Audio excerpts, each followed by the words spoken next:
Buenas tardes, bienvenidos a esta conferencia magistral que va a dar el doctor Rubén Alberto Curiel Tejeda. Él es licenciado en Derecho y cuenta con una maestría en Psicología Jurídica y Criminología y es doctor en Derecho por el Instituto Universitario de Puebla. Es autor del libro Historia Jurídica, Estudios en honor del profesor Francisco de Icaza Dufour, y es autor de diversos artículos en materia jurídica en revistas especializadas.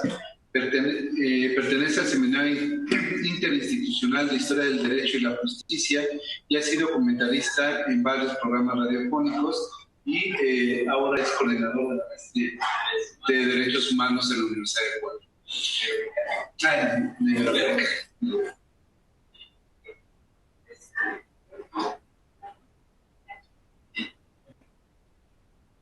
Muy bien, como les decía, hemos visto como varios aspectos de la diversidad, ¿no?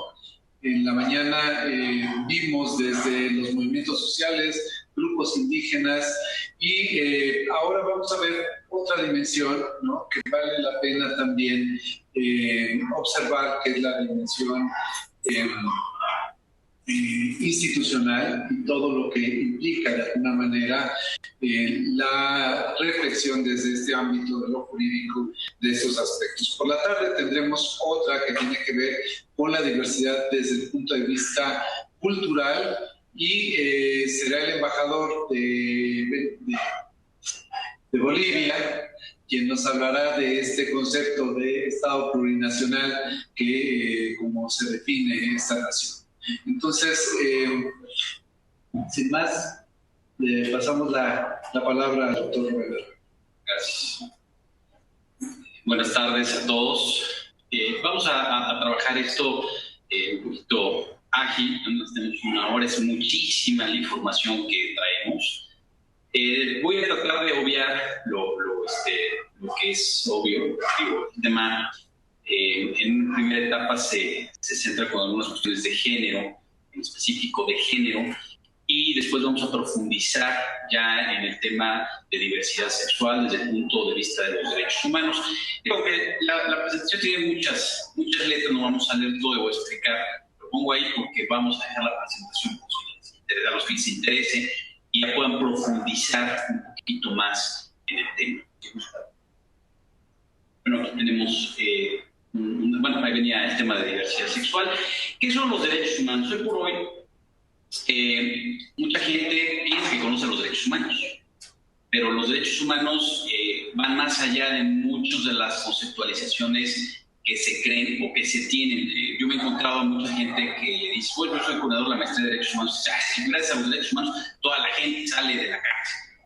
Pero no se trata de eso. Los derechos humanos, como aquí lo vemos, son todos aquellos derechos inherentes al ser humano por ser humano, que esa es la parte más importante, independientemente de que tenemos una división de derechos humanos en la primera parte que se llaman derechos civiles y políticos, y la segunda generación, como muchos la conocen, que son los derechos económicos, sociales, culturales y ahora ambientales. Y también, tenemos lo que son el derecho humanitario, de los derechos humanos.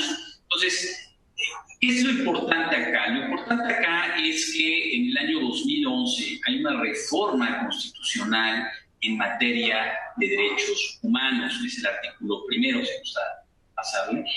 Pero yo voy a centrar mucho en el último párrafo del artículo primero. Bueno, aquí también voy a hablar del artículo primero de la Declaración Universal de los Derechos Humanos, porque acá nos dice que todos los seres humanos, todos, nacemos libres e iguales en derechos. O sea, todos tenemos los mismos derechos, no importa si somos de un grupo en específico, todos tenemos los mismos derechos. Y la Constitución mexicana nos los va a reiterar. Vamos a ver que después de la reforma hay un fortalecimiento de esta parte. Ahora sí, por favor. No voy a leer todo porque yo se los vamos a explicar. De todas maneras, como les digo, esta se les va a quedar a ustedes. ¿Qué es lo importante de esta reforma? Lo importante de la reforma en materia de derechos humanos es más profunda de lo que parece. Esta reforma es un cambio epistemológico. en materia de derechos humanos. Antiguamente los que hayan estudiado derecho, o si no tienen esas malas mañas, pues mejor. Pero los que estudiamos derecho hace muchos años hablaban de garantías y hablaban de otorgamiento de derechos, y esta reforma es una reforma profunda porque no habla de garantías individuales, sino habla de derechos humanos. Es la primera parte que es importante. Segunda parte importante del cambio epistemológico. Segunda parte importante es que el Estado no otorga nada, el Estado reconoce lo que ya tenemos por ser seres humanos. O sea, lo reconoce, no los otorga. Eso se quita la Constitución, parece una sola palabra, pero es una palabra que pesa muchísimo. Luego nos dice, las normas relativas a los derechos humanos se interpretarán de conformidad a esta Constitución y a los tratados internacionales en materia, favoreciendo en todo tiempo a las personas la protección más amplia. Esto también es muy importante. Yo creo que de la reforma, este segundo párrafo es de lo más importante, porque aquí nos da dos principios, que eso nos va a servir a todos los que estamos acá, espero que lo apunten y se queden profundamente, porque nos va a hablar de dos cosas. En primero, de la aplicación de los tratados internacionales en materia de derechos humanos como derecho interno en México. Esa es la primera parte, o sea, los tratados internacionales. Ahorita más adelante vamos a hablar de algunas de las reglas de Yogyakarta y vamos a ver diferencia entre tratados, reglas, principios, etc. Y el segundo principio que está en ese segundo párrafo es el principio pro persona.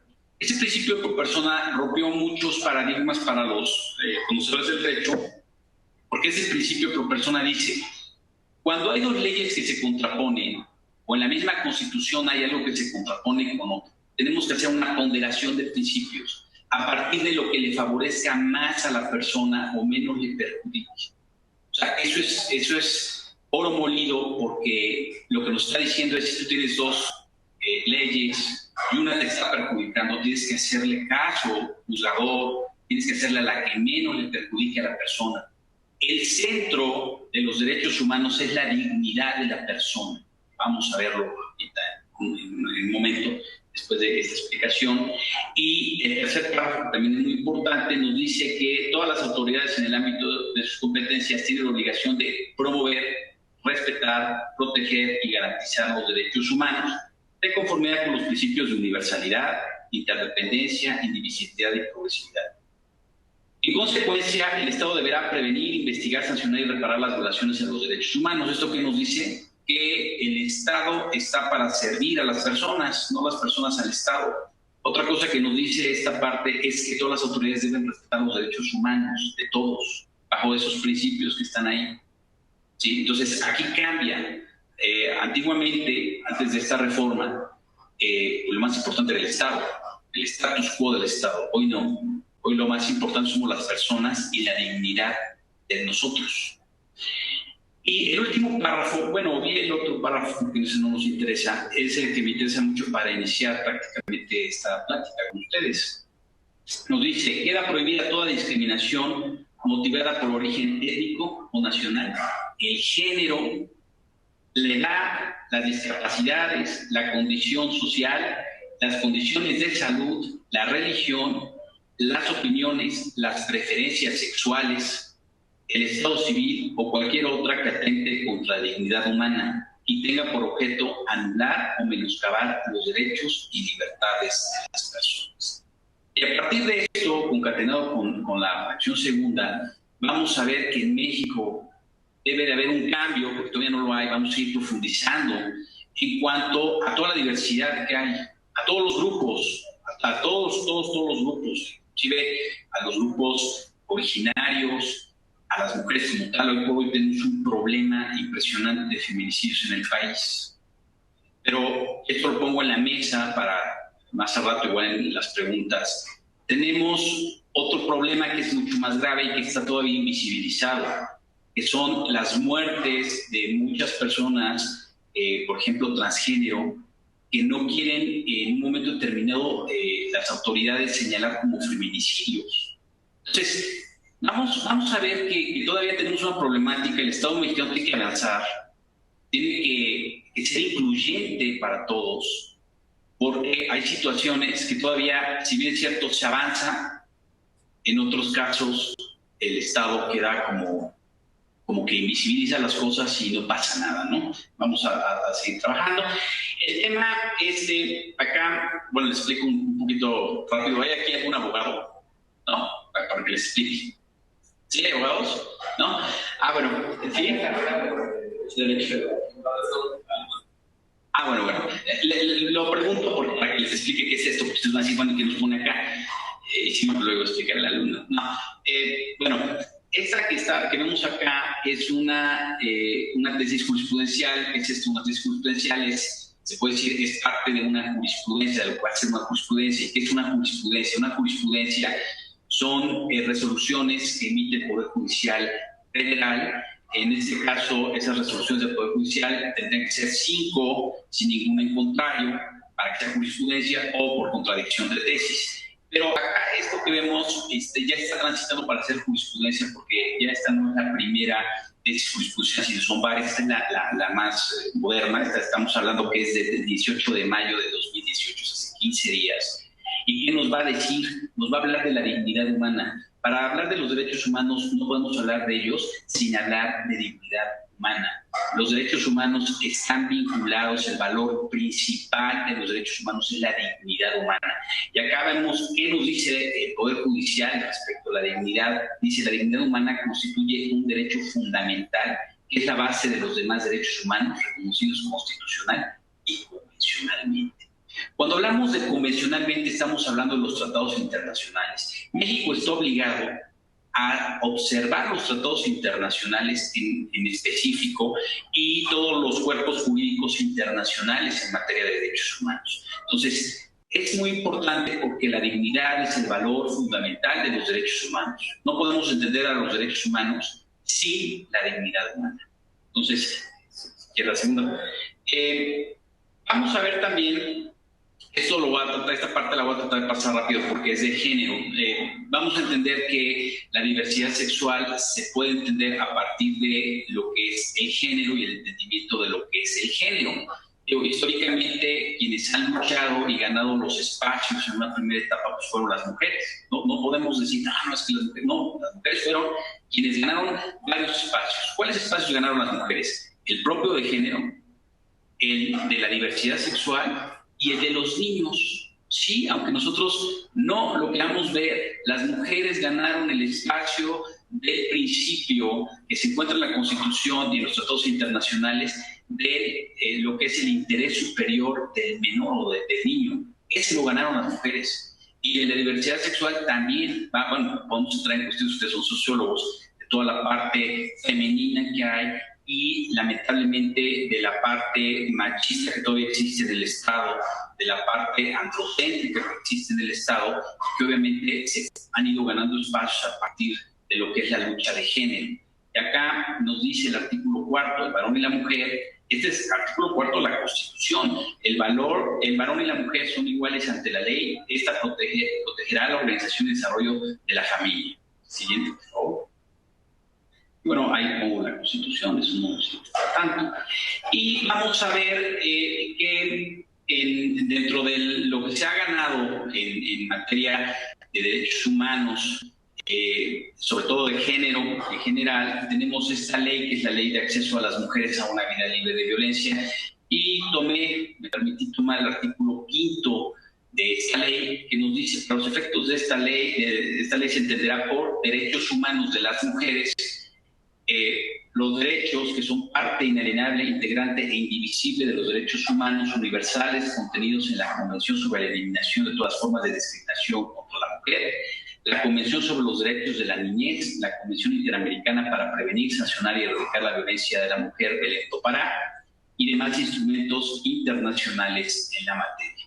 Voy a tratar de entrar un poquito en una explicación para que ustedes entiendan más adelante qué es el sistema universal y qué es el sistema interamericano, porque lo vamos a tocar. Aquí se habla de los dos sistemas.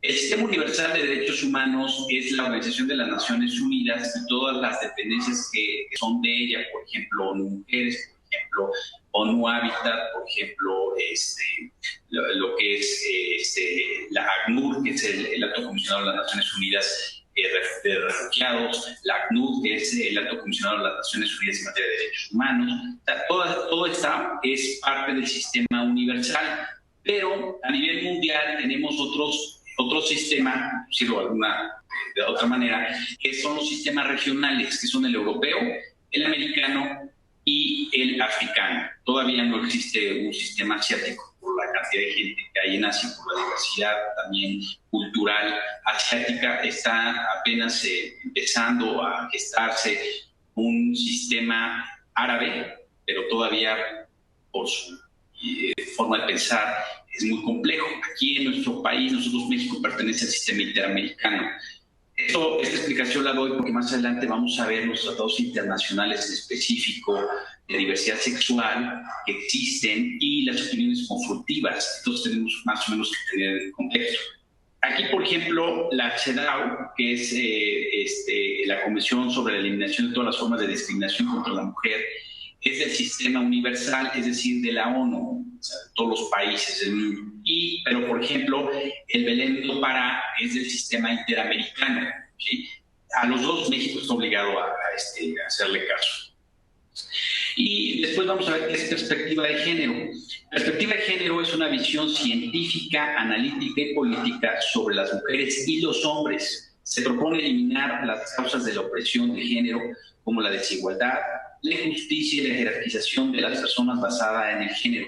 Promueve la igualdad entre los géneros a través de la equidad, el adelanto y bienestar de las mujeres, contribuye a constituir una sociedad en donde las mujeres, los hombres tengan el mismo valor, igualdad de derechos y oportunidades para acceder a los recursos económicos y la representación política social en los ámbitos de toma de decisiones. Entonces nos damos cuenta que bajo el esquema de género ha ido avanzando, ha habido cambios. Hoy por hoy sabemos que el INE ha tenido decisiones que han tenido que estar apegadas precisamente a la perspectiva de género, que ha sido incluyente en la diversidad sexual.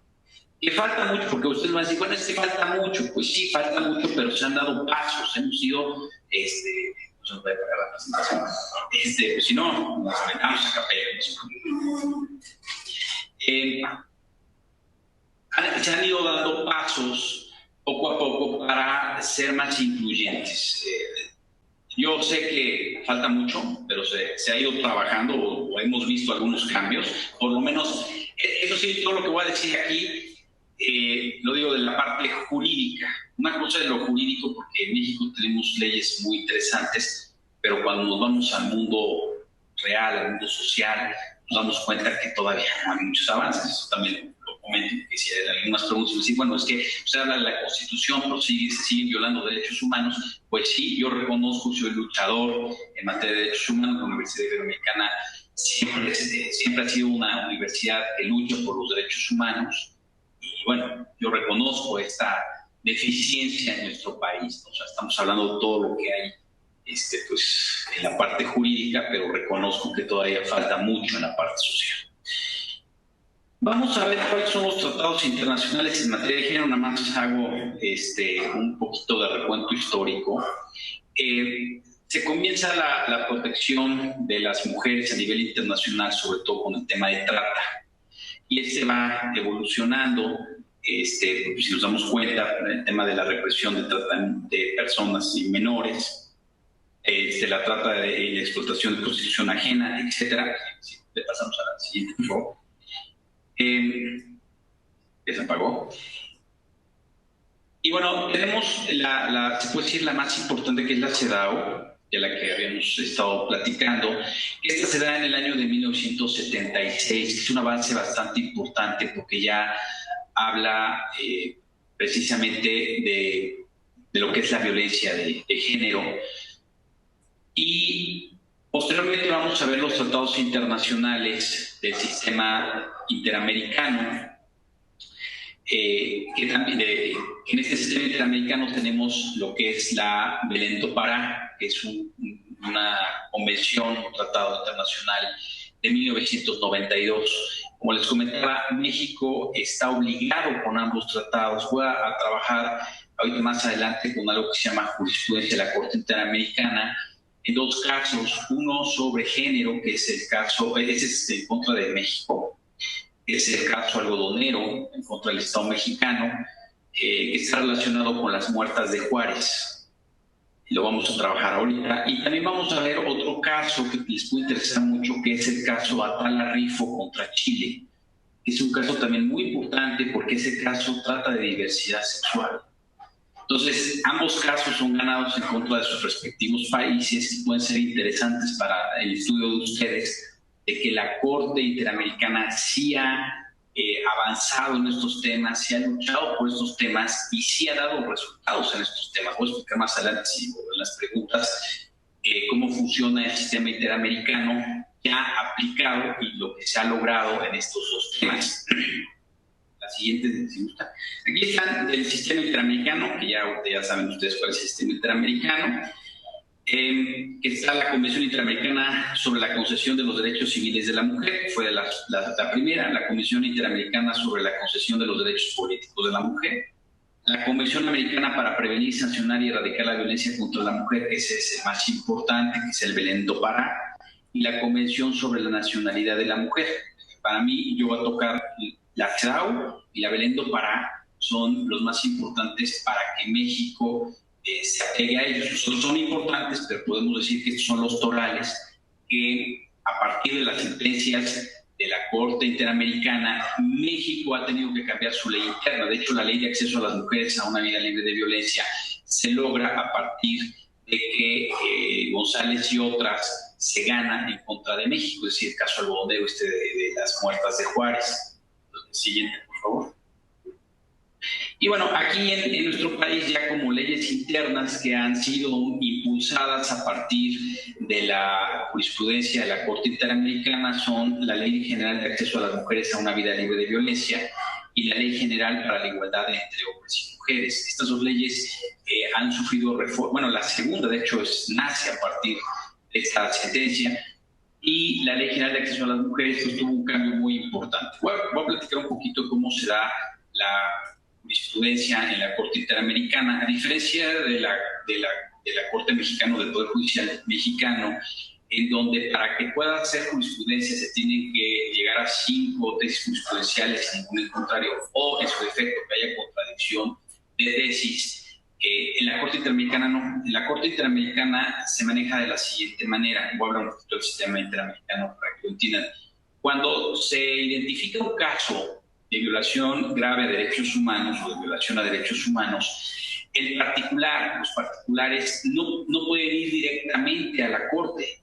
¿Cuál es el procedimiento? El procedimiento es que tienen que ir precisamente a asociaciones civiles de defensa de los derechos humanos, que estén reconocidas, yo espero que las que estén aquí, si no están, se les invita que se den de alta, porque es bien sencillo, entran en la página de la comisión y se dan de alta, y pueden ustedes ser defensores de derechos humanos ya ante la comisión. Entonces, un particular va con alguna de estas asociaciones civiles, ahí tenemos, por decir, como parte del sistema jesuita, tenemos a la Miguel Agustín Tro, que es una de las que ha trabajado mucho estos temas, y otras más. Y estas son las que llevan el asunto a la Comisión Americana de los Derechos Humanos. La comisión le ingresa, la revisa y ve si, por sus características, puede ir a la Corte Interamericana. Aquí hace una analogía, es como un ministerio público donde se llega, se hace la denuncia y posteriormente él va a ser el que la va a pasar ante el juez, en este caso es igual, llega a la comisión califica si puede pasar a la Corte y pasa a la Corte Interamericana. La Corte, tanto la comisión como la Corte tienen 7 integrantes, la comisión tiene 7 comisionados, la Corte tiene 7 jueces de diferentes países. Hoy por hoy el presidente de la Corte Interamericana es un mexicano, que es Eduardo Ferrer Magrego.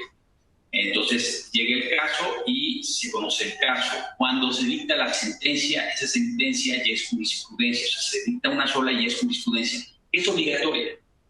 Y México, a partir de 2 casos, bueno, de un caso y de una contradicción de tesis mexicana, México se obliga ya a cumplir con todas las jurisprudencias de la Corte Interamericana, sea México o no sea México parte. ¿Cuándo se ve esto? El primer caso, el caso Radilla Pacheco contra el Estado mexicano, que es el que cambia todo, es el que le da precisamente el cambio constitucional. Y en ese caso México reconoce a la Corte Interamericana como un organismo internacional al cual está sujeto México, que tiene que cumplir. Y por otro lado tenemos el caso, la 293/2011, donde la propia Corte dice: México reconoce toda la jurisprudencia del sistema interamericano, es decir, toda. Por ejemplo, el caso Atala Rifo contra Chile es obligatorio en México. O sea, el tema de diversidad sexual es obligatorio por tratado internacional y por jurisprudencia de la Corte Interamericana, además de las opiniones consultivas, que aquí vamos a ver una opinión consultiva más adelante también de diversidad sexual. ¿Seguimos? Y bueno, aquí les hablo un poquito del caso González y otras, no lo pongo porque es muy largo, les voy a contar un poquito de ese caso González y otras contra México. Allá por los años 90 empieza a haber una serie de personas muertas, todas mujeres, en Juárez, Ciudad Juárez, y una ineficacia total de lo que es la Procuraduría de Justicia y de las policías, ¿sí? Su total ineficacia, ineficiencia de los jueces, etcétera. Y este caso llega a la Corte Interamericana, bueno, pasa a la Comisión, a la Corte Interamericana, y se resuelve el caso. ¿Qué es lo importante de este caso? Gracias a este caso se hacen las reformas a la Ley de Acceso a las Mujeres a una Vida Libre de Violencia, y también se crea la Ley de Igualdad entre Hombres y Mujeres. Y además se abre la puerta para todo el tema de diversidad sexual en el país. Y bueno, tema, porque cuando vimos el último párrafo del artículo primero constitucional, antes no decía preferencias sexuales, nada más decía preferencias, y se apertura para que también hable ya directamente de preferencias sexuales, si no se queda aquí como que en un mundo medio extraño donde, pues, ¿qué preferencias, no? Entonces, es preferencias sexuales y ahí está en la Constitución. Entonces, este caso es importante por eso. Siguiente, por favor. Y bueno, como esa es la Corte Interamericana. Y bueno, vamos a hablar un poquito, estos temas ustedes los conocen bien porque no están tan jurídicos. Dice: la sexualidad es una fuente de diversidad y por lo tanto de riqueza humana. Esto lo dice Muñoz. Para esto, la diversidad sexual es un asunto de la mayor importancia desde la perspectiva de los derechos humanos, ya que el rechazo a la diversidad sexual se convierte en una grave amenaza a los derechos humanos de los que tienen una sexualidad distinta.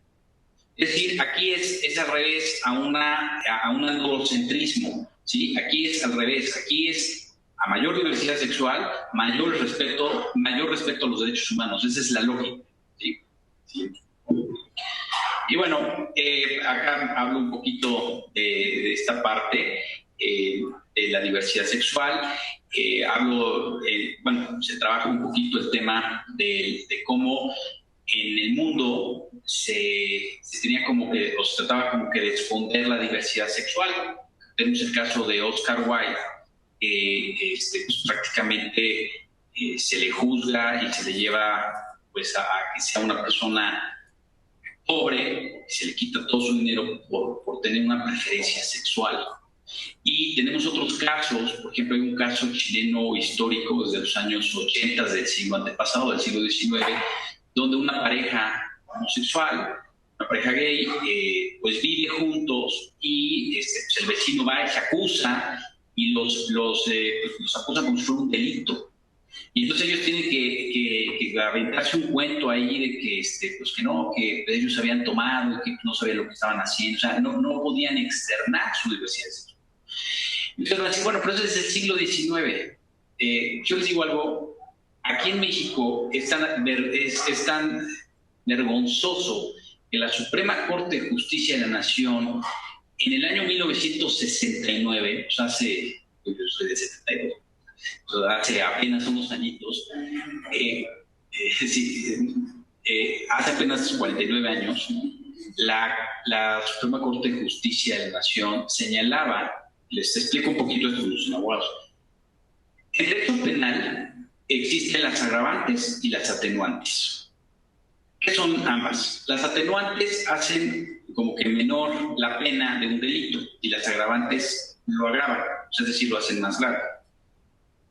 En este sentido, decía el Código Penal de Puebla, porque esta es una tesis judicial que va directamente en un asunto de Puebla, decía el Código Penal que cuando un hombre, esto ya es totalmente superado, sería feminicidio al día de hoy, pero si un hombre o una mujer llegaba a su casa, por ejemplo, se encontraba a su pareja, teniendo relaciones sexuales con otra persona y lo mataba o la mataba, ¿sí? Entonces había una atenuación de la pena. O sea, sencillamente se llamaba estado de emoción violenta. Llegaba alguien, encontraba a su pareja teniendo relaciones sexuales, la mataba. Es más, hubo un caso cortísimo, sonado en Puebla, donde el señor ataqueó y vendió a la esposa y al amante en tacos. La gente no lo supo hasta después. Sí, mucha gente. Y bueno, el tema es que es un atenuante. Pero la Corte dijo esto, fíjense nada más, 1969. Si cuando la pareja es homosexual, entonces no es atenuante, es agravante, por el solo hecho de ser homosexual. O sea, aberrante totalmente. Y en 1969 la Corte dijo eso, y la tesis está ahí. Todavía, bueno, ya es histórica, por todo el cambio que hemos tenido social, pero ahí está. Y la podemos investigar y podemos ver cómo todavía la Corte hace 49 años pues, tenía un pensamiento totalmente retrógrada y totalmente aberrante. Siguiente, por favor. Bueno, la identidad de género tiene que ver no con el deseo o atracción, sino con la autopercepción del sujeto, con la conciencia o divergencia entre la percepción de aquel y de sí mismo y la identidad que la sociedad o sus padres, sus médicos, en nombre de ella le han atribuido. Eso también lo dice Muñoz. Eso tenemos una carga muy fuerte, precisamente por eso yo empecé con el tema de género, porque cuando hablamos de temas de género nos encontramos que quienes asignan realmente el género son los padres, los médicos, la sociedad. Yo siempre le digo a mis alumnos, a ver, ¿qué pasa cuando nace un niño, cuando un bebé, o sea, niño, nace un infante? ¿Qué es lo primero que la gente pregunta? ¿Qué es? ¿No? Y dice, ay, ¿qué ambas preguntan eso? Pues es que quiero ver si le voy a regalar una ropita rosa, le voy a regalar una ropita azul. ¿Qué carambas? Yo le digo a mis alumnos, a ver, y el bendito bebé sabe qué es el azul y qué es el rosa, ni siquiera lo sabe. O sea, es un tema, el tema de género es un tema de asignación de roles sociales, culturales, y no tiene nada que ver, absolutamente nada que ver con la sexualidad. Entonces te van asignando, ¿no? Pues como eres hombrecito te voy a dar cochecitos, como eres mujercito te voy a dar muñequitas. O sea, no les importa a la sociedad solo irles asignando esta cultura, ¿no? O sea, que la ropa, que la falda, que el pantalón, etcétera. No voy a entrar a esos temas porque son expertos en eso, pero tiene mucho que ver con lo que vamos a seguir viendo. En este caso suele existir un círculo vicioso que lleva del perjuicio contra la diferencia. En este caso, el perjuicio contra la identidad trans, que hay un problema muy fuerte en México porque hay una invisibilización total de los homicidios o feminicidios a la gente trans. O sea, totalmente en el país no se habla de eso. Y hay muchísima gente que está muriendo al día de hoy y no está identificado. No está identificado porque las mismas autoridades lo invisibilizan o las mismas autoridades son copartícipes de estos homicidios, feminicidios. A la discriminación en el acceso a oportunidades laborales, lo que a su vez lleva a la vulnerabilidad socioeconómica y con ello al trabajo sexual en condiciones de desprotección y peligro en general, ¿sí? Porque, bueno, nosotros sabemos que hay muchas personas que trabajan, por ejemplo, en la calle, que los mismos policías son los que las extorsionan o otro tipo de situaciones.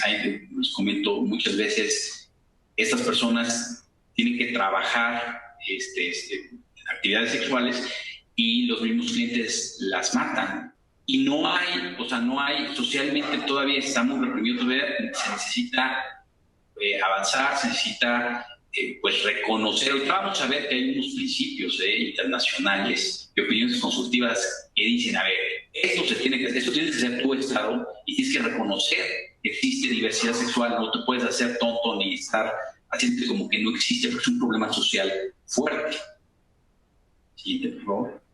Una parte importante de la población LGBT, bueno, ya sabemos que ha aumentado, vive en condiciones que hacen cuestionable que los estados en los cuales reside estén cumpliendo las obligaciones morales que los justifican, que vamos a ir viendo estas reglas, por ejemplo, de Yakarta, son muy importantes.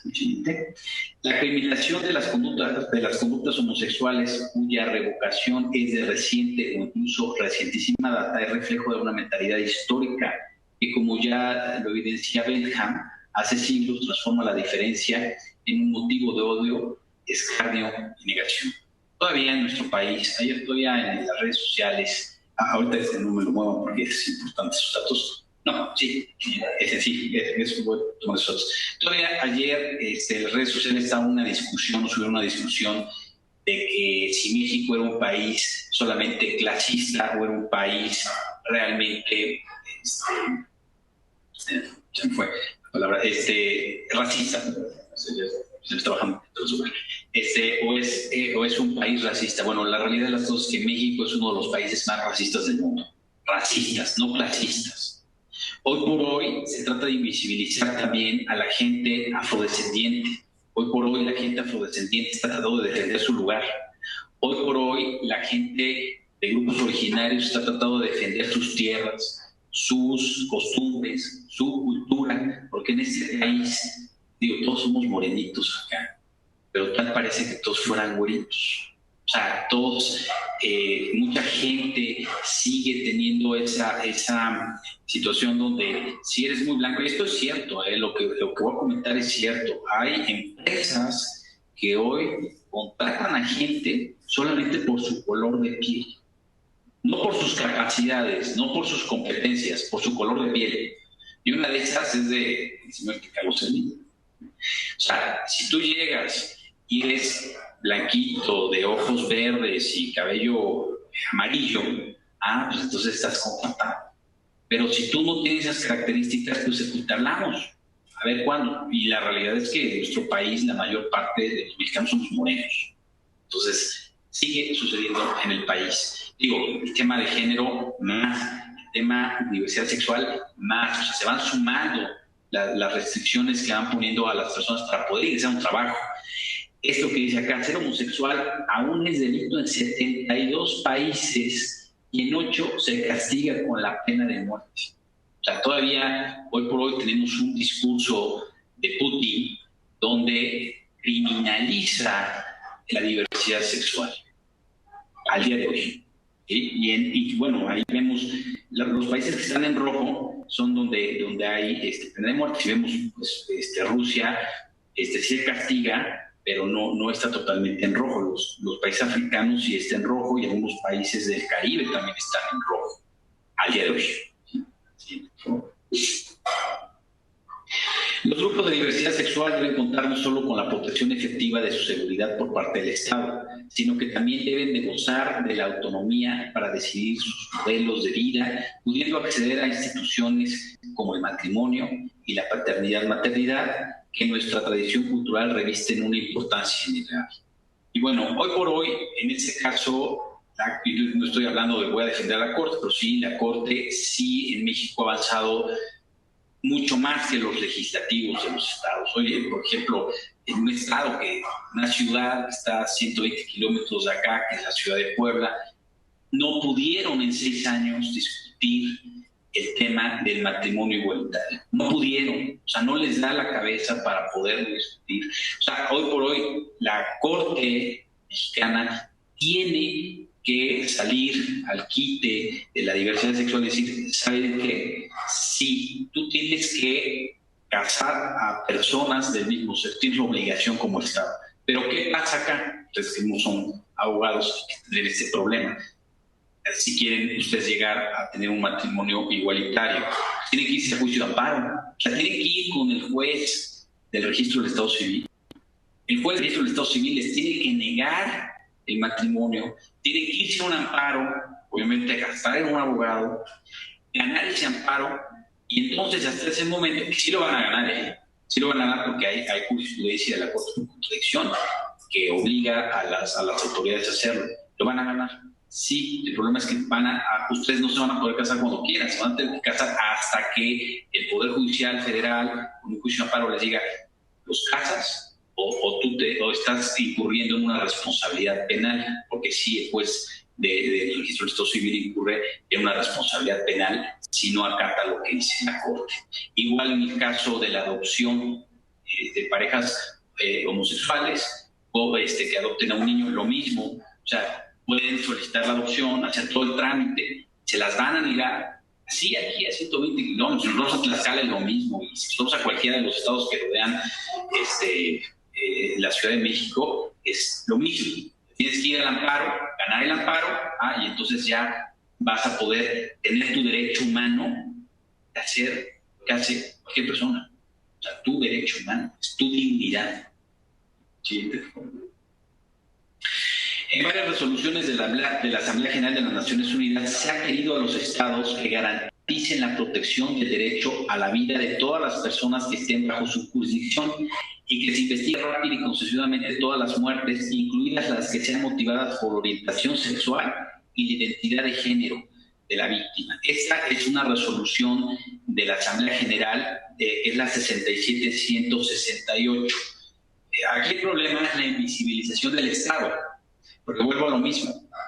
Yo no sé las estadísticas, pero hay mucha gente transexual que está muriendo al día de hoy, al igual que mujeres. Pero en el caso de las mujeres, la lucha de las mujeres ha logrado que se visibilice, que se hable del feminicidio. Y esto se ha logrado gracias, por ejemplo, a la jurisprudencia del caso Algodonero. O sea, el feminicidio se da a partir de la jurisprudencia de la Corte Interamericana. No existía, y en muchos estados todavía se niega al feminicidio, se habla de un homicidio por razón de X, o sea, de lo que ahora sí que le dan cualquier tipo de limitación. En Puebla todavía hay otro problema, hablo de ese estado porque luego de ahí tenemos ese problema en la lucha, porque se ha hablado con los legisladores para que se hable precisamente de todos estos homicidios de personas trans y de personas de diversidad sexual, y se aventaron un tipo penal, es decir, un delito que habla se llama delito de odio, pero no es específico, es muy genérico, habla, así como habla la Constitución de razas, etcétera, es demasiado genérico, y el problema está ahí. O sea, como dato importante es que Puebla, aunque ustedes no lo crean, esa ciudad que ustedes ven muy conservadora, es el estado número 1 en prostitución trans, el 1. O sea, los entre comillas, es una ciudad tan conservadora que los hombres heterosexuales en realidad salen y usan los servicios de las mujeres trans y los mantienen escondidos, o sea, tienen una doble vida, por decirlo de alguna manera. Entonces, esa misma relación cultural de la que hablamos hace que Puebla sea el número 1 a nivel nacional. Y el número 1 en que no hace nada, sus legisladores no hacen nada y lo siguen manteniendo así al oscuro. Y bueno, aquí está esta campaña Libres e Iguales. Los derechos humanos son universales, no importa quién seas, cómo seas o a quién. Es una campaña internacional. En junio de 2011, el Consejo de Derechos Humanos de las Naciones Unidas se convirtió en el primer órgano intergubernamental de la organización en aprobar una resolución de amplio alcance sobre los derechos humanos, la orientación sexual y la identidad de género. En la resolución 1719, el Consejo expresa su grave preocupación por la violencia y discriminación contra las personas por motivos de su orientación sexual y su identidad de género, y encomendó la realización de un estudio sobre el ámbito y el alcance de esas violaciones y las medidas que necesitan adoptarse para acometerlos. O sea, las Naciones Unidas ve un grave problema de los estados, porque los estados no han abierto los ojos a la diversidad sexual. Sencillamente los estados niegan una realidad por muchas cuestiones políticas. Siguiente, por favor. Entre las obligaciones jurídicas básicas que incumben a los estados en relación con la protección de los derechos humanos de las personas LGBT y, bueno, se cuentan las siguientes. 1. Proteger a las personas de la violencia homofóbica y transfóbica. Prevenir la tortura y el trato cruel, inhumano y degradante. Promulgar leyes contra los delitos motivados por el odio que desalienten la violencia contra las personas por motivo de su orientación sexual y establecer sistemas eficaces para denunciar los actos de violencia motivados por el odio, en particular investigando a los responsables de esos actos, llevándolos ante la justicia, impartir capacitación a los agentes de la policía y supervisar los lugares de detención y habilitar un sistema para que las víctimas puedan ejercer recursos. Además, las leyes y políticas de asilo deberán reconocer la persecución por razón de orientación sexual, puede constituir una base válida para solicitar asilo. Entonces, bueno, aquí nos damos cuenta que nuestro país todavía está muy retrasado en esta parte, todavía las fiscalías, hoy fiscalías, siguen teniendo toda la perspectiva de procuradurías, siguen sin tener algún área especializada en personas de diversidad sexual. Y bueno, hay muchos problemas ahí todavía. Y bueno, si hablamos de nuestro sistema penitenciario, pues es para llorar, está todavía peor. Siguiente, por favor. Derogar las leyes que tipifican como delito la homosexualidad, en particular toda legislación que tipifique penalmente la actividad sexual privada y consentida entre adultos. Garantizar que las personas no sean detenidas ni arrestadas por motivos de orientación sexual o su identidad de género y que no sean sometidas a exámenes físicos degradantes con la intención de determinar su orientación sexual. Prohibir la discriminación por motivos de orientación sexual y de identidad de género. Promulgar legislación que prohíba la discriminación por razón de orientación sexual e identidad de género. Impartir instrucción y capacitación para prevenir la discriminación y la estigmatización de las personas LGTBI e intersexuales.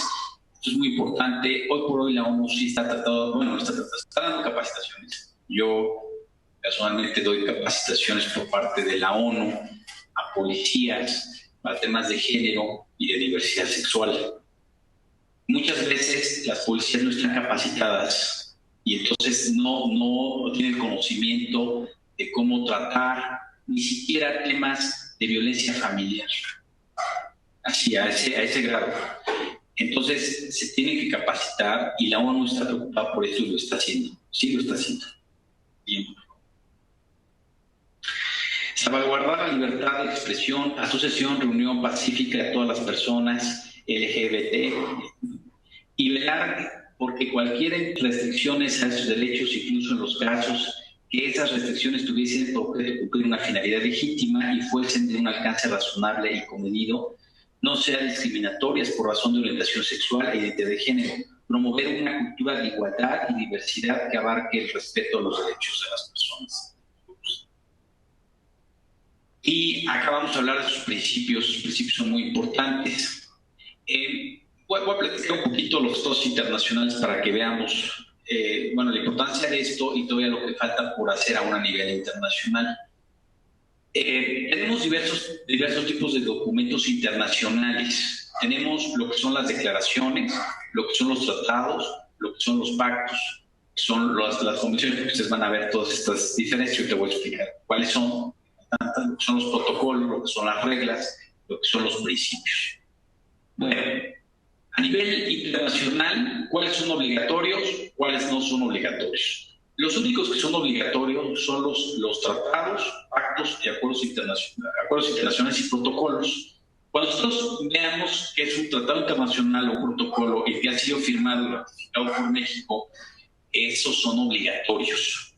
Los demás, las declaraciones, las reglas y los principios no son obligatorios. O sea, lo firman los países, pero son orientadores, nos dicen hacia dónde debe ir dicho país. Ahora bien, yo siempre he dicho que los principios y las reglas son, por decirlo de alguna manera coloquial, son tratados en embrión. O sea, algún día van a llegar a ser tratados internacionales obligatorios. Hoy por hoy, estas reglas, estos principios no son obligatorios, pero sí nos dan una orientación hacia dónde van. Ahora ustedes van a decir, bueno, pero sí deben ser obligatorios. Bueno, tranquilos, no se preocupen. La Corte Interamericana de los Derechos Humanos, en el caso Atala Rifo contra Chile, nos da una apertura impresionante porque esos sí son obligatorios. Esa jurisprudencia sí es obligatoria, y esa jurisprudencia es obligatoria para México de acuerdo al 293 de Gobierno 2011. Entonces, es muy importante señalar esto. Si bien es cierto, en el sistema universal los tenemos como principios, ya en el sistema interamericano lo tenemos como una jurisprudencia obligatoria para nuestro país. Entonces, eso lo vamos a ver más adelante. Y también, hablando del sistema interamericano, da opiniones consultivas. Y también tenemos opiniones consultivas al respecto. Ahorita las vamos a trabajar, las vamos a platicar. Estas también son obligatorias. Entonces, si bien es cierto, voy a hablar de estos principios. ¿Por qué hablo de estos principios y por qué son importantes estos principios? Porque estos principios abren el abanico, ¿sí? Y entonces la Corte Interamericana, aunque sea del sistema regional, los toma y ella sí puede emitir una opinión consultiva, sí puede emitir una jurisprudencia interamericana que va a ser obligatoria para los países. Entonces, estos nos abren la puerta para que lo trabajen ya los operadores jurídicos, por decirlo de alguna manera. Y entonces nos va a decir que estos principios o declaración sobre aplicación del derecho internacional de los derechos humanos a las cuestiones de orientación sexual e identidad de género de 2006, elaborado por un grupo de expertos a petición del Alto Comisionado de Derechos Humanos, que establece una declaración sobre la eficaz aplicación de los derechos humanos y libertades fundamentales, y enumera una serie de principios que están dirigidos a garantizarla independientemente de la orientación sexual y la identidad de género para todas las personas del grupo LGTBI. Porque aquí quedan, ¿no? Y bueno, también hago la aclaración, si bien es cierto, en regla general, ahora sí que a toda generalidad hay una particularidad, ¿sí? ¿Cuál es la particularidad? Hay dos declaraciones internacionales que, si bien es cierto, en su principio no fueron obligatorias, hoy sí son obligatorias. ¿Cuáles son? La Declaración Universal de los Derechos Humanos y la Declaración Americana de los Derechos y Deberes del Hombre. Esto es importante porque, si bien es cierto, estos son principios como declaración y no son obligatorios, estamos llegando a un punto donde la ONU puede decir, ¿sabes qué? También son obligatorios, A ver, estados aguas, o sea, pueden ser obligatorios, sobre todo en estados como México, donde hay mucha vulneración a derechos de la diversidad sexual. Por cierto, hoy por hoy al día de hoy, estamos en el examen periódico universal. México es parte del sistema universal y cada 3 años a partir de que se creó el Consejo de Derechos Humanos de la ONU, hay la obligación de que los estados tengan un examen periódico universal. Porque una vez les digo, vamos a salir más que reprobados a partir de este gobierno. Digo, no voy a hablar de política acá, pero vamos a salir muy reprobados porque no hemos hecho la tarea. México no ha hecho la tarea. Y bueno, ahí en este examen van a saltar muchas cosas también de diversidad sexual.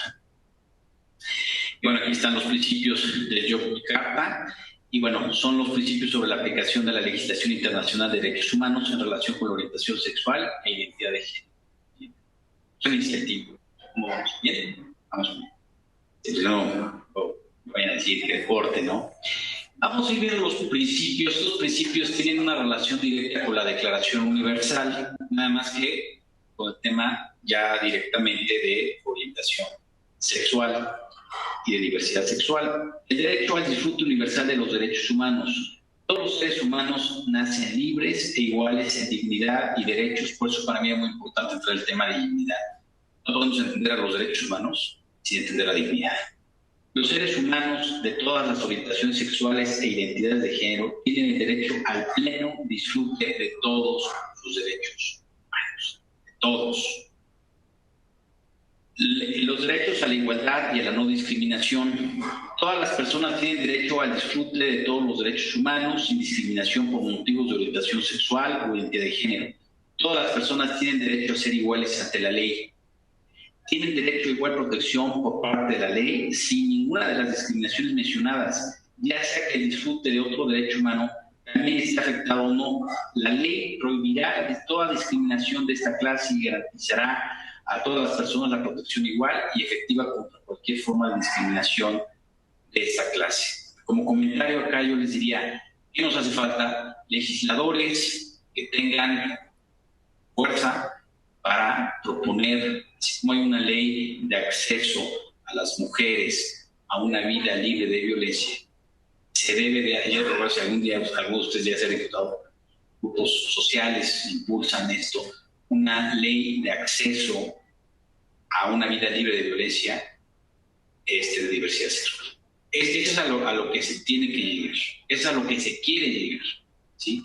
Pero obviamente ustedes como grupos de la organización civil tienen que presionar mucho, porque las autoridades todavía mantienen una política, yo todavía no entiendo, porque muchos son políticos que defienden los derechos humanos y quieren defender sus comisiones, estas que no sirven para mucho, que realmente sí, la verdad, necesitamos aperturar realmente a la defensa de los derechos humanos de todos. El que está aquí enfrente ya regañó una vez al actual presidente de la Comisión Nacional, que ya lo regañó una vez, un tema ahí. Siguiente, por favor. El derecho al reconocimiento de la personalidad jurídica. Todo ser humano tiene derecho en todas partes al reconocimiento de su personalidad jurídica. Las personas en toda su diversidad de orientaciones sexuales o identidades de género disfrutarán de capacidad jurídica en todos los aspectos de la vida. La orientación sexual o identidad de género que cada persona define para sí es esencial para su personalidad y constituye uno de los aspectos fundamentales de su autodeterminación, su dignidad y su libertad.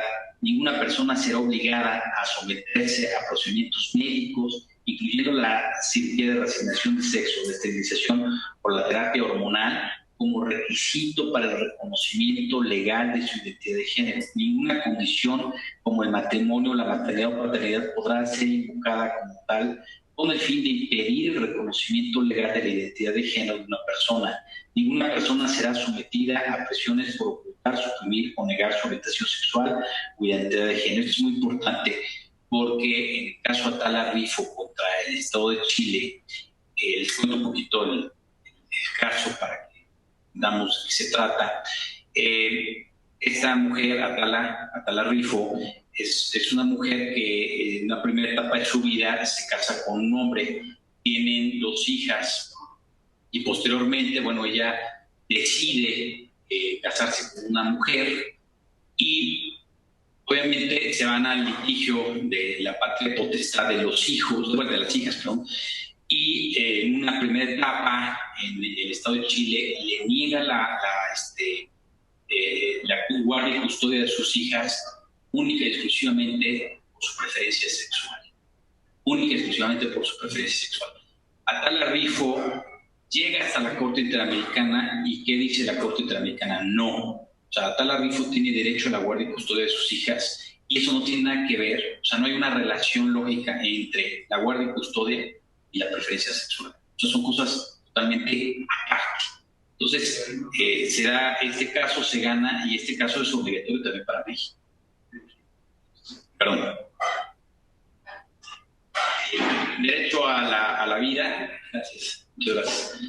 Toda persona tiene derecho a la vida. Ninguna persona será privada de la vida arbitrariamente por ningún motivo, incluyendo la referencia a consideraciones acerca de su orientación sexual o identidad de género. A nadie se le impondrá la pena de muerte por actividades sexuales realizadas de mutuo acuerdo entre personas que sean mayores de la edad a partir de la cual se considera válido el consentimiento o por su orientación sexual o identidad de género. Como les había comentado en el tema de Oscar Wilde, estamos hablando a final del siglo XIX, todavía era un delito ser homosexual. Digo, en el caso mexicano todavía teníamos el tema de la corte y en algunos casos, fíjense ustedes que había todavía hace pocos años, en los años 70, una lista de enfermedades psicológicas y entre ellas estaba la homosexualidad. O sea, hace unos años. Pero sí, decimos hace unos años, sí, en Ciudad de México, pero vámonos a otros estados de la República, llegamos a un estudio y bueno, nos vamos a encontrar con cosas todavía impresionantes, todavía cosas impresionantes. Nosotros diríamos, esto no puede seguir existiendo. Y ahí está. Bueno, más rápido, me cortan y si quiero, si hay preguntas, que las hagamos.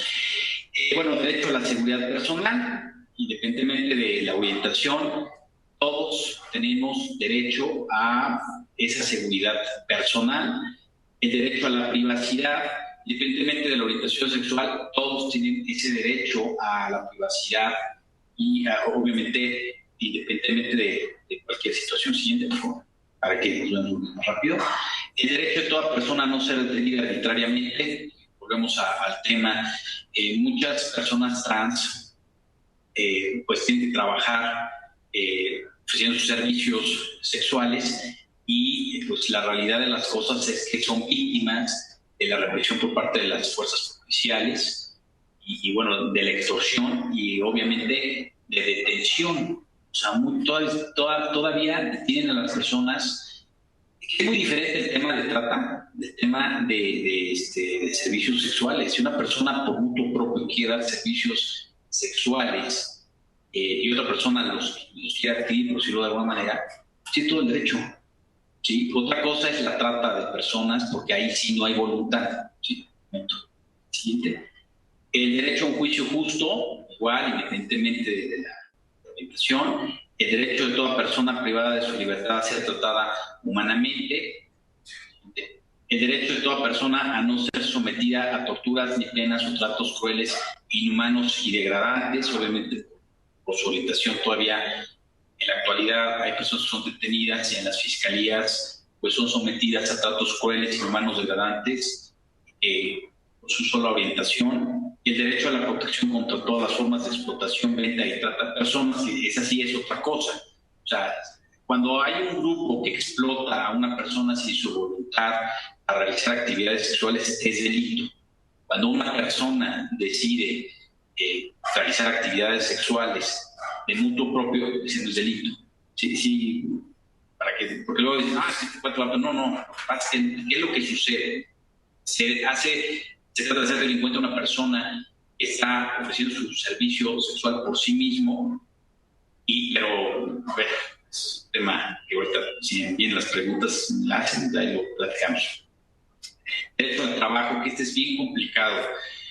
Toda persona tiene derecho al trabajo digno, productivo o condiciones equitativas satisfactorias del trabajo y protección contra el desempleo sin discriminación por motivos de orientación sexual o identidad de género. Hay mucha gente que todavía esconde su orientación sexual porque si llega un trabajo no lo contratan por su sola orientación sexual. Así.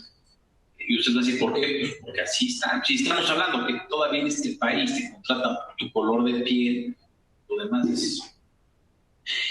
El derecho a la seguridad social y otras medidas de protección social. Todas las personas tienen derecho a la seguridad social. Acá, bueno, vamos a hablar que en México sí se ha avanzado un poco el tema de seguridad social, sobre todo en tema de pensiones. Ya se ganó, ya la Corte ya determinó y se ganó un caso en el cual una pareja homosexual trata de dar de alta a su pareja homosexual en el Seguro Social. No se la quieren dar, como está la ley.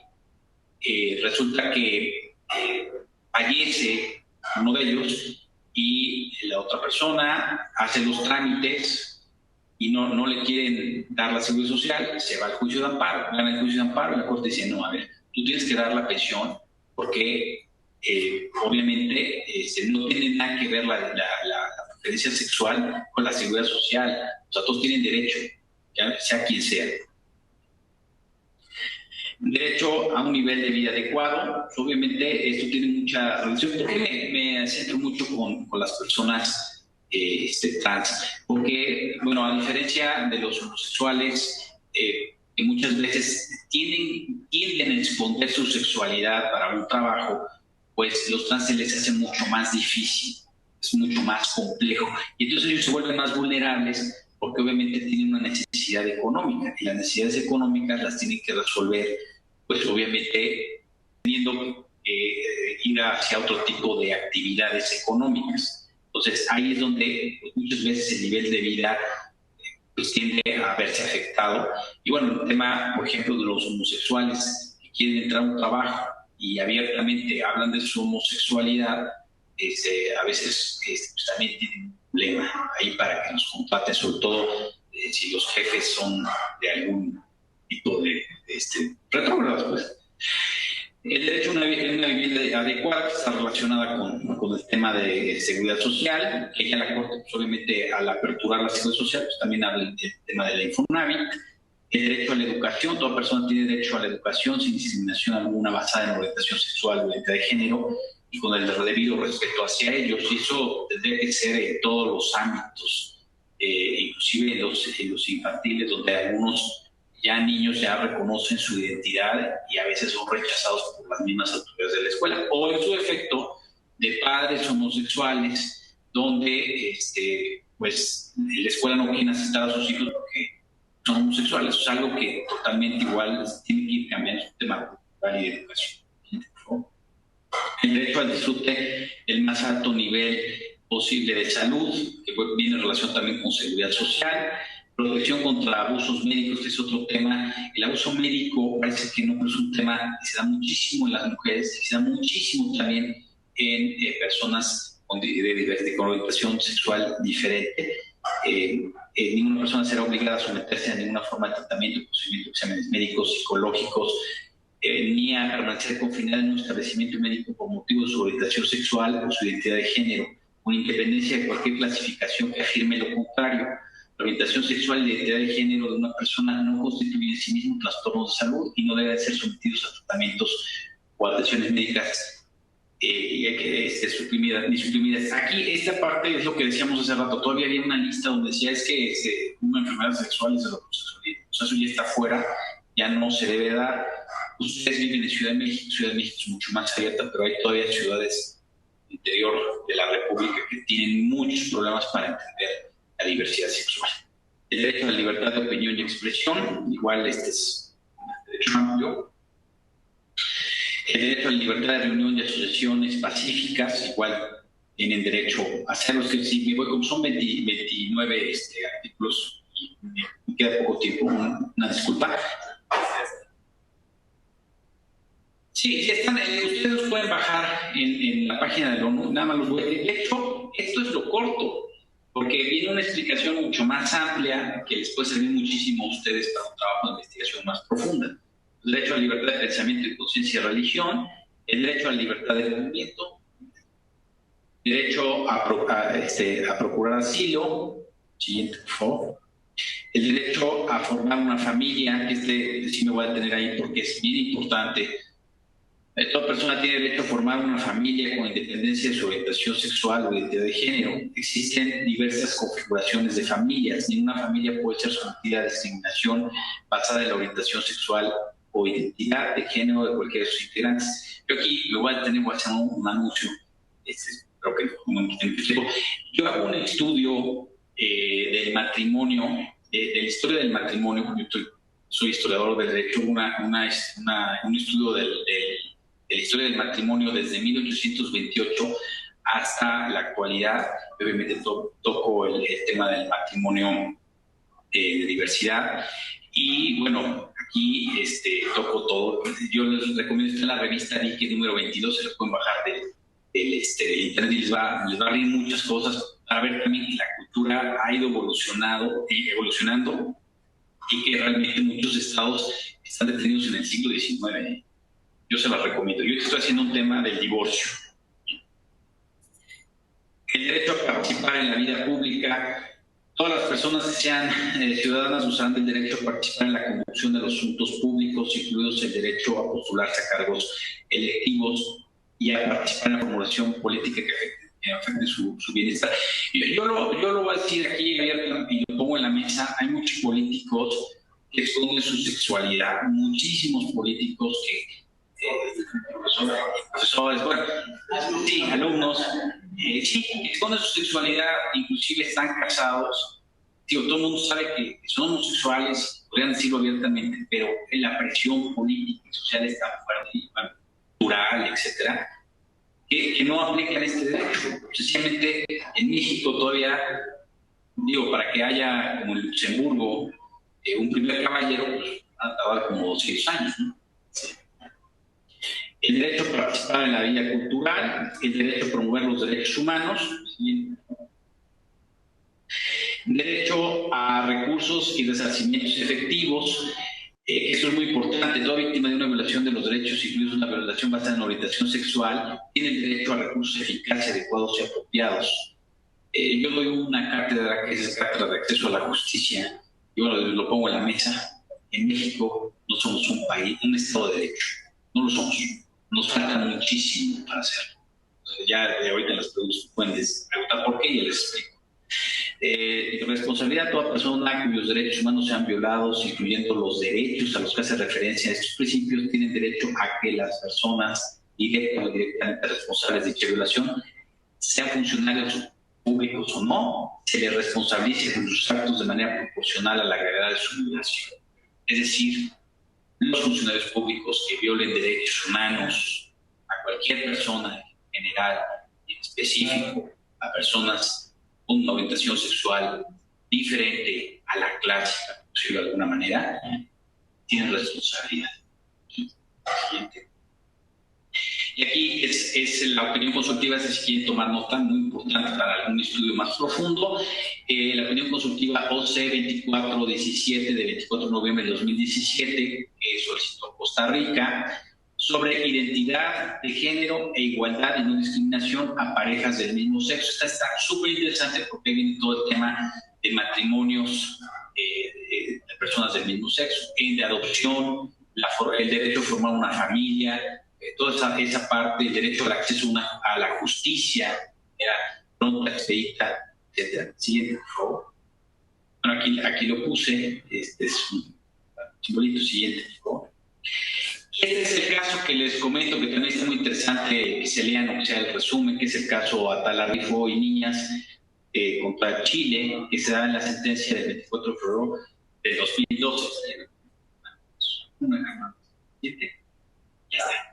Entonces, sí, estaba yo en tiempo exacto, pues así como una conclusión rápida, México ha ido transitando poco a poco de una cerrazón mental hacia ir aperturándose poco a poco. Ustedes aquí en Ciudad de México ya es algo cotidiano, el matrimonio de personas del mismo sexo es algo normal. De hecho, el tema ni siquiera, como lo trabajó el legislador de Distrito Federal, lo trabajaba de una manera, dice entonces Distrito Federal Ciudad de México. Todavía me quedo en esa parte. Lo trabajaron de una manera muy interesante y sí incluyente. O sea, sí lo trabajaron bien porque en realidad el matrimonio como estaba antes establecido, decía, es la unión entre un solo hombre y una sola mujer para perpetuar la especie. Muy adelante también. Y le quitan estas dos partes y realmente hoy es una unión libre entre dos personas, con respeto, etc. Entonces sí hay ese avance. Pero si ustedes quieren hacer un estudio hacia atrás, váyanse aquí a cualquier estado colindante, 20, 30 minutos, y van a ver cosas que ustedes van a decir, no es posible que esto siga existiendo en el país. La Corte también ha tenido avances en los casos que les acabo de comentar. Y bueno, hoy por hoy México pues sí se ha centrado en observar la jurisprudencia de la Corte Interamericana y los tratados internacionales. Sí ha habido un avance, pero todavía eso es en la parte jurídica y eso está muy bonito. Pero la parte social todavía falta mucho por hacer. Muchas gracias.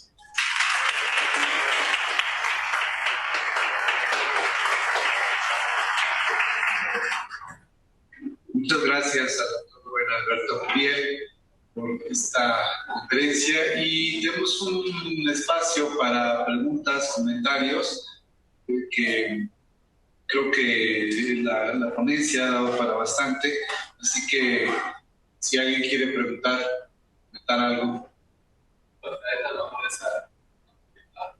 Agradecemos mucho a Rubén, creo que la conferencia del doctor cierra muy bien el tema de hoy, toda la mañana, que la verdad es para los pueblos indígenas es un tema totalmente invisibilizado, ¿no? Pero creo que me abres mucha inquietud en cuanto a todo lo que vemos aquí. Y tú decías, México no ha hecho la tarea, ¿no? Y sí creo que en un rubro no ha hecho la tarea es justamente los crímenes de homofobia, ¿no? México, como bien apuntaba Juan Ramón en la mañana, es el segundo país en América Latina en crímenes de homofobia. En el primer lugar es Brasil, ¿no? No sé cómo es en el mundo, ¿no? Pero yo me refiero concretamente a América Latina. Y Me parece que ahí la tarea está totalmente, bueno, ni siquiera se... ¿no? Y quienes más son agredidas y asesinadas justamente son las mujeres transexuales como violentadas, ¿no? Entonces, ¿qué ocurre, Rubén, cuando tú nos muestras un marco pues, bastante positivo, bastante adelantado, y de repente el dato duro está ahí, ¿no? La Ciudad de México es la primera en tener crímenes de homofobia, y de la Ciudad de México la primera delegación es la Cuauhtémoc, y de la colonia de la Cuauhtémoc es el centro, ¿no? Eso lo ha llegado a concluir la Comisión Mexicana contra Crímenes de Odio de manera bastante voluntaria, porque ni siquiera hay un procedimiento científico para registrar esos crímenes. Ella lo hace a partir de las notas que aparecen en la prensa, ¿no? Entonces, ¿qué hemos hecho como sociedad? La verdad es que da pena ajena cuando te conocen en el extranjero. Pues, así en México, donde hay muchos feminicidios. En México han sido donde hay crímenes de odio. O sea, qué pena que nos conocen por eso. ¿Qué tenemos que hacer como sociedad para confrontar algo que está muy avanzado, pero en la práctica real, la cifra negra es que somos el segundo país en crímenes de odio? ¿Qué tenemos que hacer como sociedad para lograr, si no revertir, digamos, si aminorar estos crímenes? Nada más un dato curioso, yo dirigí una tesis hace poco en Tlalpan, personas sexuales, ¿no? Las sexoservidoras que trabajan en Tlalpan, ¿no? Y el alumno descubría que finalmente los usuarios, como está apuntadas a la Casa de Puebla, pues son varones, ¿no? Pero el 90% de esas mujeres decían es que nosotros las penetramos a ellos. Es decir, ellos iban a buscar la penetración en esa relación con esas mujeres, no más como dato, ¿no? Porque se hace en Puebla, ¿no? Espero que no haya incomodado a los varones, pero bueno, eso ocurre en Tlalpan, ¿no? Bueno, lo primero que se tiene que hacer es, digo, para que sepamos que tenemos un problema, tenemos que identificar el problema. ¿Cuál es el problema en nuestro país? El primer problema en nuestro país es que no se identifique el problema porque se quiere invisibilizar el problema. O sea, el problema existe, las autoridades saben que existe el problema, pero se invisibiliza el problema. El caso, por ejemplo, de los femicidios, mientras estuvo invisibilizado el tema, pues eran homicidios y ya. A lo mejor algunos graves, algunos no graves. Y lo peor es el tema de cómo se manejan las autoridades. O sea, aquí es un tema que yo he luchado mucho, y cuando hablé de comisiones, hablé de la Comisión Nacional, que no hacen tampoco su tarea. Esto tampoco incomodar a las comisiones. Es el siguiente. ¿Cuándo realmente se empieza a ver el problema del feminicidio? Tomo el del feminicidio para trasladarlo. ¿Cuándo se empieza a ver el problema del feminicidio? A partir de una resolución internacional, no de México. O sea, México no dice, yo tengo problemas. Si nosotros nos vamos a las cifras del gobierno mexicano, son cifras totalmente maquilladas, nosotros vivimos mejor que en Disneylandia. O sea, aquí en México no pasa nada. Aquí en México todos estamos bien. O sea, aquí en México, y digo en México, en el país, porque no, o sea, por Puebla no hay feminicidios. Digo, la realidad de las cosas que eso decían las autoridades. Y Puebla es y el Estado de México, Puebla son de los estados con mayor número de feminicidios. Ahora, ¿qué es lo primero que tiene que hacer? Identificar que tenemos un problema. O sea, que tenemos, ¿qué problemas son? ¿Qué es lo que se tiene que hacer? Trabajar en los servidores públicos para que conozcan que existe este tipo de delitos. Porque, vuelvo al tema, hoy se habla de delitos de odio en contra de la homosexualidad, pero en realidad se apertura tanto estos delitos de odio y cualquiera puede ser delito de odio. O sea, se tiene que tipificar de manera concreta el delito para que realmente empiece a funcionar. Y se tiene que capacitar a las autoridades. Hace rato yo decía, la ONU da cursos de capacitación a los policías para empezar a sensibilizar a los policías. Porque yo he detectado, y ustedes dicen, ¿cómo lo he detectado? Yo doy esos cursos, he detectado que policías dicen, ay no, pues es que nosotros no vamos a ese llamado porque es un problema familiar. O sea, el señor le está pegando a su esposa, pero lo dicen como, yo le pego a la mía, ¿no? O sea, así, y tú dices, por Dios santo, o sea, tú tienes que ir porque hay todo un marco jurídico, y todo el marco, ahí sí más profundo, son 8 horas diarias, estamos hablando que se les dan 24 horas en 3 días intensas de todas las leyes que deben de conocer y de la sensibilización que deben de tener, tanto las policías como la gente de lo que es el C5, o sea, el 911, lo que pasó toda esta gente. Y en estos temas, ¿cuál es el problema? El problema es que las autoridades no quieren identificar el problema. Llega por ejemplo, de un homicidio de un homosexual y lo primero que hacen es tratar de maquillar el asunto.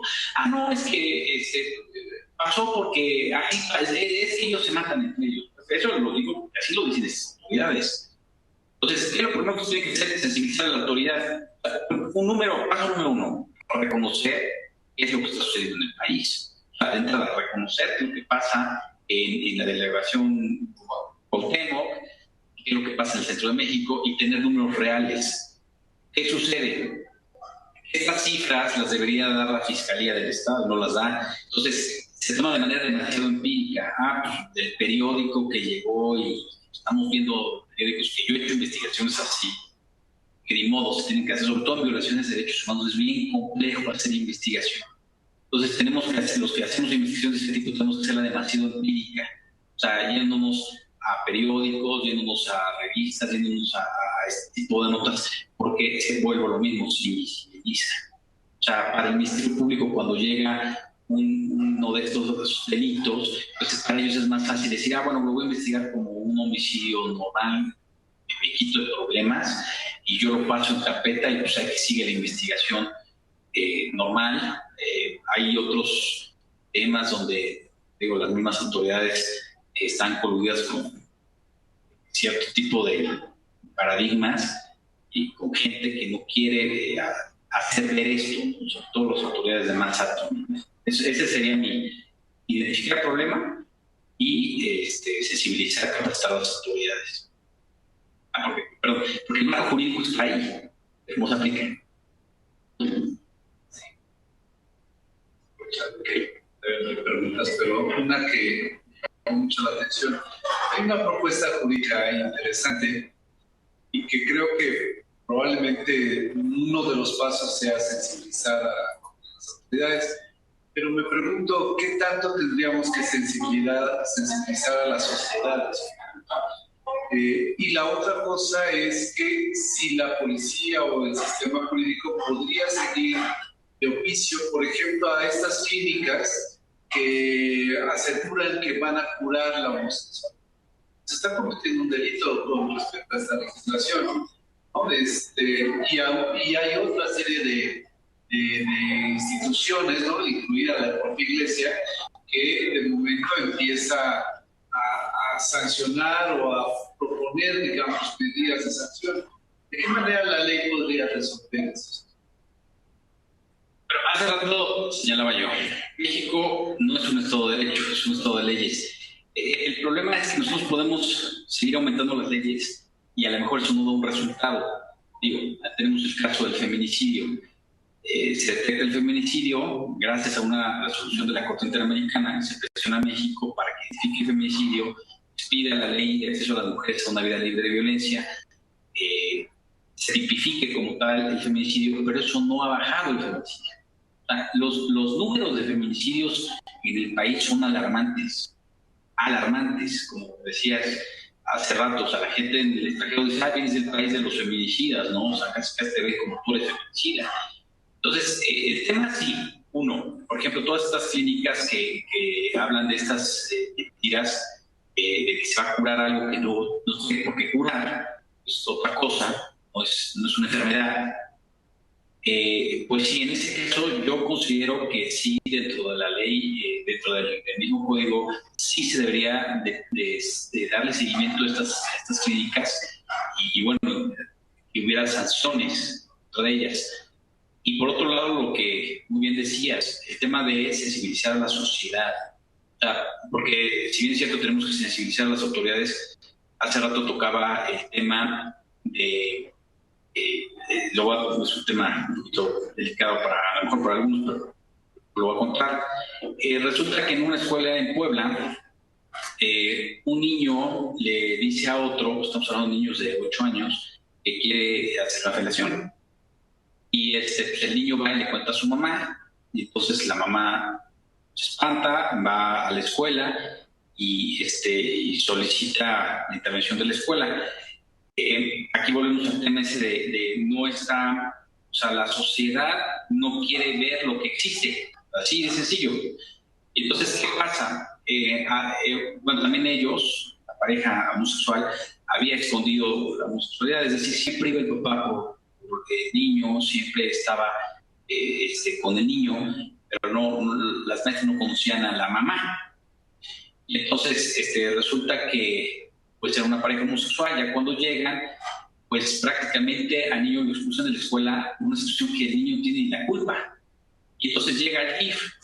Entonces, vuelvo al tema, o sea, la sociedad no conoce los temas, no quiere conocer los temas y no se quiere sensibilizar de los temas. O sea, sencillamente, muchas escuelas siguen siendo racistas, muchas escuelas siguen siendo homofóbicas, muchas escuelas... ¿Y de dónde vienen los derechos humanos? Hay un principio que dice, el principal derecho humano es el derecho a la educación, porque la educación genera el resto de los derechos humanos. Tú conoces cuáles son tus derechos. A partir de la educación tienes las herramientas para todo en esta vida. Pero si la escuela, el mismo sistema, esconde la homosexualidad como si fuera una enfermedad o como si fuera algo malo, entonces pues todo el sistema hace que no funcione. Entonces, tiene que haber una sensibilización desde las autoridades. Vuelvo a lo mismo. Si un gobernador homosexual esconde su homosexualidad casándose y aparentando que no es homosexual, pero que todo el mundo sabe que es homosexual, pues entonces estamos hablando de apariencias. ¿Sí me explico? Entonces, aquí la sensibilización viene en todo el sistema, desde la sociedad y obviamente el sistema gubernamental. Ver que la homosexualidad no es un problema, sino determinarlo como una realidad en el país, y no solo en el país, sino una realidad en el mundo. Ahora, ¿qué está pasando? Están viniendo una serie de gobiernos a nivel internacional que están regresando todo esto hacia atrás. Tenemos el caso de Donald Trump. Este señor llega con una agenda totalmente homofóbica y racista, ¿sí? Antimigrante. Y nosotros vamos viendo otros gobiernos en el mundo y tienen las mismas agendas. Entonces, cuando vemos al gobierno de Putin, que también es homofóbico, nos damos cuenta que lo que parece ser un avance hoy viene con un retroceso de gobiernos que tienen agendas totalmente diferentes. Entonces, ahora que vayan ustedes a votar, piensen muy bien por quién van a votar y ven muy bien sus agendas. La realidad es que muchos se van que porque hay, que no sé cuánto, y que porque la cartera. Sí, pero la pregunta es, jóvenes, sobre todo ustedes jóvenes, ustedes son el 60% del padrón electoral. Ya revisaron la agenda de los 3 candidatos. Pero el otro, señor Mochamanos, ese no. Ni la vean, en este caso. Ya vieron la agenda, ya vieron sus agendas, ya vieron su agenda sobre diversidad sexual, ya vieron su agenda sobre género. Y entonces, bajo este esquema, pues, ¿qué autoridades queremos? Y dependiendo de la agenda de ese candidato, para que ustedes voten, cuando sea presidente, pues es la agenda que va a tener. Nada más lo pongo ahí en la mesa, porque no hay mucho. Pues. Bueno, agradecemos mucho la conversación de Rubén. Creo que, insisto, cierra muy bien toda la jornada que hemos tenido ahora, ¿no? Agradecemos mucho esa perspectiva desde marcos que a veces desconocemos y que son necesarios desconocer. Y creo que siguiendo de la mesa está la conferencia del embajador. Verdaderamente muy complacidos con esta cierre tan importante para esta temática y la necesidad de construir socialmente la idea de lo plurales que somos, diversos que somos en el planeta, que efectivamente no es un problema de México, sino es un problema mundial y que vamos a la cola de muchas de estas discusiones. Entonces, primero quería pedir un aplauso para